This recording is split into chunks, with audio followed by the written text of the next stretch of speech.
Hello folks, this is Mr. O'Brien, and welcome to the video quiz for the introduction to Andrew Jackson, the only president with his own era. And he lived, as you can see, from 1767 to 1845. So let's get started, looking at the bottom on page 1. The career of Andrew Jackson, whose unprecedented inauguration drew a raucous crowd of 20,000 that crashed through the White House, represented major developments of his era. His life and presidency reflected the power of the market revolution, westward expansion, the spread of slavery, and the growth of democracy. He symbolized the self-made man, having risen from a humble frontier in South Carolina and Tennessee and practiced law and served in the state's legislature and courts, all before winning fame through triumph at the Battle of New Orleans, which, remember, took place after the War of 1812 was already over. Most important, Jackson represented the rise of political democracy. There's two important things you need to get from this paragraph. Number one, his White House inaugural ball turned into a raucous party. People were drinking too much. He actually had to be escorted out of the White House for his own safety. And the next day in the papers, many of the elite in D.C. called it the reign of King Mob. Like he was going to be an elected monarch now because he had control over the common people. They were never going to stop voting for stop voting for him or people like him. And that's the other important takeaway, that he represented a kind of a de-elitification of Washington, D.C. That had been in place since the Constitution. Okay? So the essential question for Andrew Jackson is, was he a champion of the common man, or was he King Andrew, as his political opponents liked to call him? So, since this is an introduction, we're not going to get into many of the specifics of Andrew Jackson's presidency itself. We're going to talk about the situation in which he arose, and his kind of beginnings. So, number one, what were the democratic trends of the 19th century, meaning the early 1800s? Alright? One trend is, more and more white men were increasingly getting the right to vote. So from 1800 to 1830, 1840, 1850, by the time we get to the 1840s, 1850s, pretty much all free white men were able to vote. Alright, which pretty much meant universal manhood suffrage, universal white manhood suffrage. All white men, regardless of property requirements by 1840, 1850, had the right to vote. So looking at the notes underneath here, one basis of political democracy in this period was the challenge to property qualifications for voting.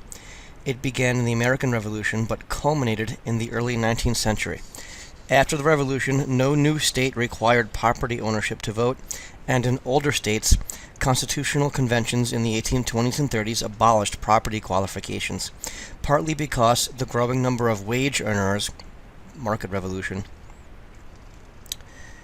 who did not own much property, demanded the vote. In the South, however, where large slave owners dominated politics and distrusted mass democracy, property requirements were eliminated only gradually and disappeared quite late. So the southern elite, the planters, had more of a stranglehold over the government. By 1860s, when they lost their stranglehold, Civil War, the personal independence required of the citizen was henceforth located not in owning property, but in owning oneself, a reflection of this period's individualism. The single exception to this democratizing trend was Rhode Island. The RI you see up there, that's on the 1830 map. That's green. They kept their property qualifications up north. The state was a center of factory production, and many wage earners could not vote. Textiles, cotton. In 1841, reformers met at a People's Convention and drafted a new state constitution that gave the vote to all adult men and stripped it from blacks. When the convention illegally ratified the Constitution and inaugurated lawyer Thomas Dorr as governor, President John Tyler, remember this is 1841, dispatched federal troops to the state and the movement collapsed. So that's one trend. White men were getting the right to vote, and Jackson was a very big beneficiary of that. Also, voter turnout was increasing, as you can tell by this chart. Let's look at the notes underneath. By 1840, more than 90% of adult white men could vote. By then, America had a vibrant democratic system that engaged massive numbers of citizens. Lacking traditional bases of nationality, such as ethnicity or religion, democratic political institutions imparted a sense of identity to Americans. Alexis de Tocqueville, a French writer who visited the U.S. in the early 1830s, wrote of this American political culture in his classical book, Democracy in America. As an aristocrat, wealthy nobleman, Tocqueville disliked too much democracy, but his key insight was that democracy was more than just voting or political institutions. Democracy, to Tocqueville, was a culture that encouraged individual initiative, affirmed equality, and a public sphere full of voluntary organizations that wanted to improve society.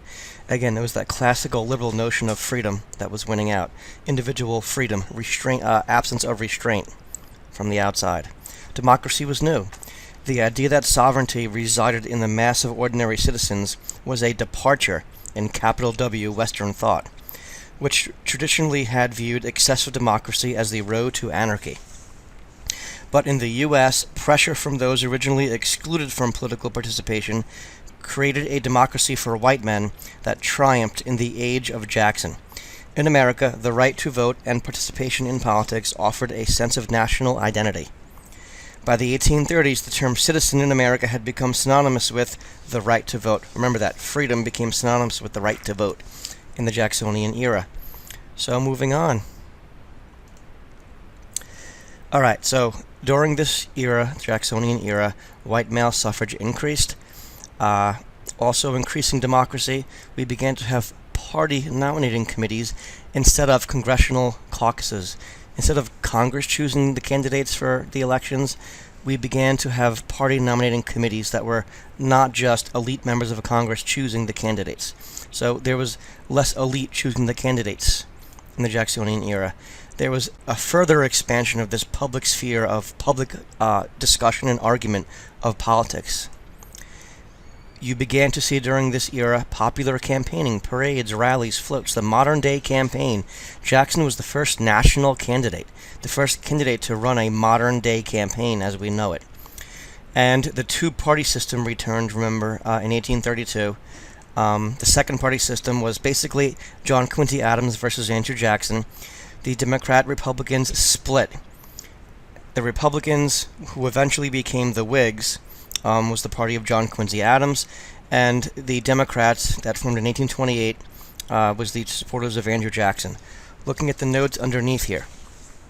The market revolution and political democracy expanded the public sphere and the world of print. This, quote, information revolution was facilitated in part by the invention of the steam-powered printing press, which printed much more matter at far less cost. A new style of sensational journalism catered to a mass readership, which was soon created in newspapers with a total circulation higher than that of all Europe. It was emotional, it was passionate, it was dramatic. These newspapers, that is, they presented information in a way that was intended to provoke public interest and excitement, at the expense sometimes of accuracy. So these newspapers were partisan, they were not supposed to be neutral. Low postal rates and the growth of political parties also sparked the expansion of print. Labor organizations, reformers, and even Native American tribes printed newspapers for the first time in American history. And the growth of print offered a new generation of women writers a venue for expression. So you began to see women writers writing in the public sphere. Women writers benefited from the growth of the reading republic, and this was part of the democratization of American life. As democratization expanded the number of people who participated in politics, it was necessary to define the boundaries of the political nation and define freedom and who could enjoy it. Antebellum American political life was both expansive but also exclusive, continuity and change. Some people got more freedom, some people less freedom. Democracy absorbed native-born white men and white immigrants, but established barriers to women's and non-white men's participation. So freedom became more and more associated with the white male and less associated with the white female and the black male and female, or non-white male and female. Now listen carefully and remember this. A primary reason that both women and blacks were largely excluded from the expansion of democracy was that both groups were viewed by Anglo-Saxon men as being naturally incapable and thus unfit for suffrage, not part of we the people. As democracy triumphed, the grounds for political exclusion shifted from economic dependency to natural incapacity. In other words, the argument used to be you couldn't vote, you couldn't be free because you don't own land. Now the argument came to be, you're inferior. So you can't be part of we the people. Gender and racial differences were seen as part of a single natural hierarchy of innate endowments. Race and gender ideas were forming and were really becoming fully developed. A natural boundary was not at all exclusive, many argued, and women and non-whites were deemed lacking in qualities necessary for democracy and self-government. While freedom for white men involved a process of personal transformation, or developing their potential to the fullest extent, becoming more intelligent, democracy's limits rested on the idea that the character and abilities of non-whites and women were fixed by nature. They couldn't become smarter. So the white Anglo-Saxon man believed. And the world of politics was partly defined against the feminine sphere of the home. It was also during this era that you began to hear arguments that women belonged in the home. They should not be in the public sphere. We will get more into that. Freedom in the public sphere in no way required freedom in the private sphere. Indeed, by 1860, free black men could vote on the same basis as whites only in 5 New England states. All right. Now, at the end of these notes here, I go over a little bit about what the National Republicans, or the Whigs, John Quincy Adams' party, thought. They argued that the role of government was to promote the welfare of the people. Kind of a classical Republican argument. They supported the government promotion of the economy, internal improvements, American system. The Whigs believed that a strong federal government was necessary to promote liberty, sounding Hamiltonian there, and the Whigs united behind the American system. All right, moving on. Jackson's